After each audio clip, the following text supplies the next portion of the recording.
Stanhope is a quiet town on the border of Sussex and Morris counties in New Jersey. Stanhope was founded in 1904 when it separated from Byram. But well before that, and throughout the 1800s and the early 1900s, Stanhope was an important iron and steelmaking center. The first anthracite iron furnace in New Jersey was built in Stanhope.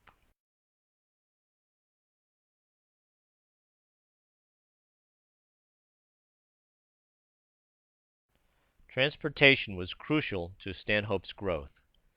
First, the Morris and Sussex Turnpike, completed in 1810, linked Stanhope with the rest of New Jersey.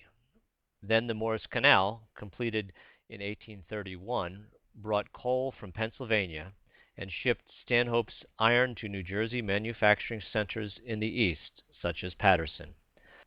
Finally, the Morris and Essex Railroad, completed in 1853, allowed Stanhope iron products to be shipped all over New Jersey.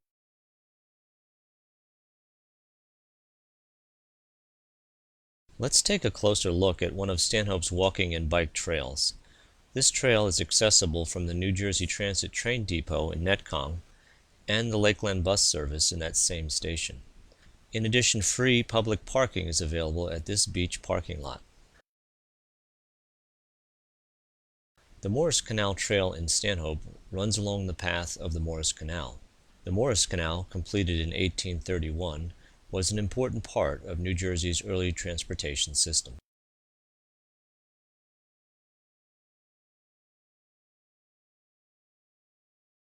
On the eastern shore of Lake Musconetcong, you can see the top of Lock 1 West. This is how Lock 1 West looked in the early 1900s. You can walk on top of the lock walls towards the lake. Lock 1 West led to a towpath that crossed Lake Musconetcong toward Landing. This lake was created in the 1800s to provide additional water for the canal. You can see the outline of the old towpath from the air, and when the lake is partly drained.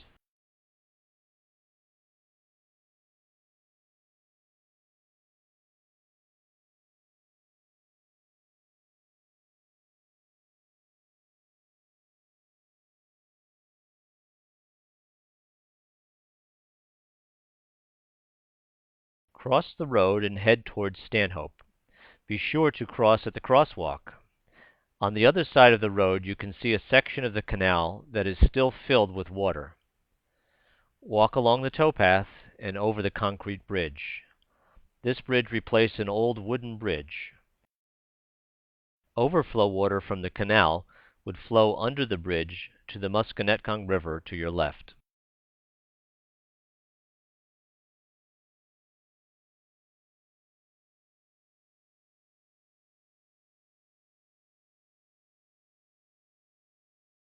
This small park used to be a large water-filled basin. Canal boats would wait in this basin for the lock behind you or for the canal plane directly ahead. Many of the buildings on your right were canal stores and depots, built on the edge of the basin.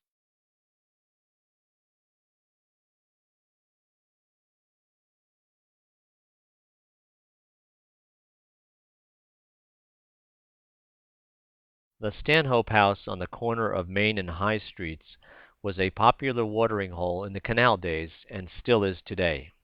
It is famous for hosting people like Babe Ruth during Prohibition days.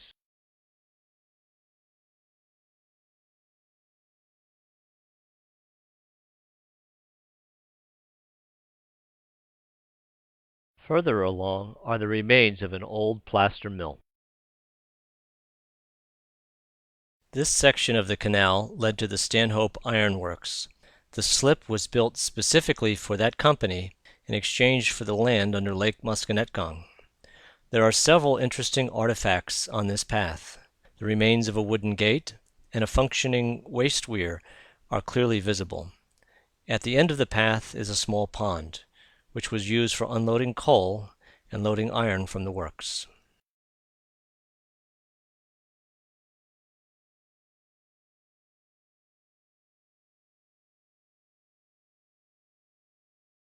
Walk across the post office parking lot and continue west. You are still in the canal basin. If you were standing here 100 years ago, you would see the top of Plane 2 West, and you would be wet.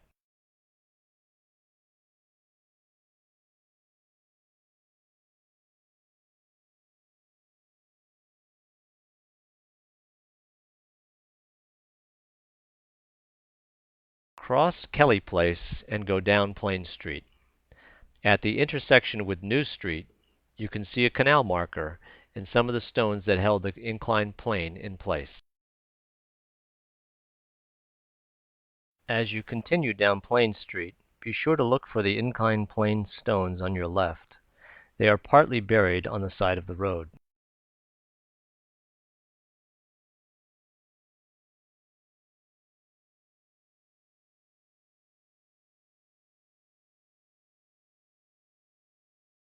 Proceed to the small concrete bridge over the Musconetcong River. This bridge was built in 1924 when the canal was abandoned to replace a wooden towpath bridge at the same spot. On the other side of the bridge is a rare watered section of the old canal. Walk along that path for a few steps and turn around. This was the view from the same spot 100 years ago.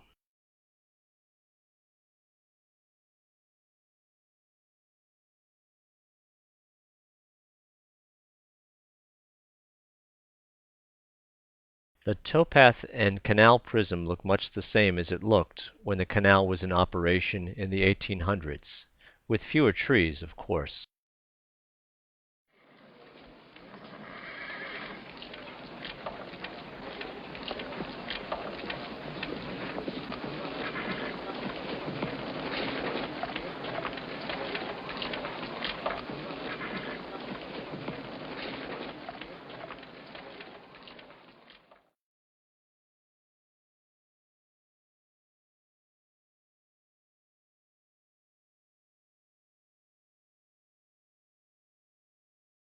Finally, we come to the remains of Lock 2 West.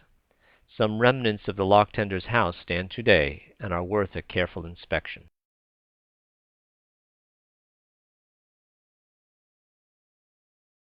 Much of the canal for a mile or so to the west of this spot has been buried under Route 206 and Route 80. The walking and biking trail continues, however. After a few hundred yards, the path joins a small paved bike trail near the intersection of Continental and International Drives. This trail leads to the Sussex Branch Bike and Walking Trail. The bike trail leads you along Continental Drive and ends at the parking lot for the Sussex Branch Trail at the intersection of Continental Drive and Waterloo Road. The Sussex Branch Bike and Walking Trail takes you through other historic and scenic parts of northern New Jersey.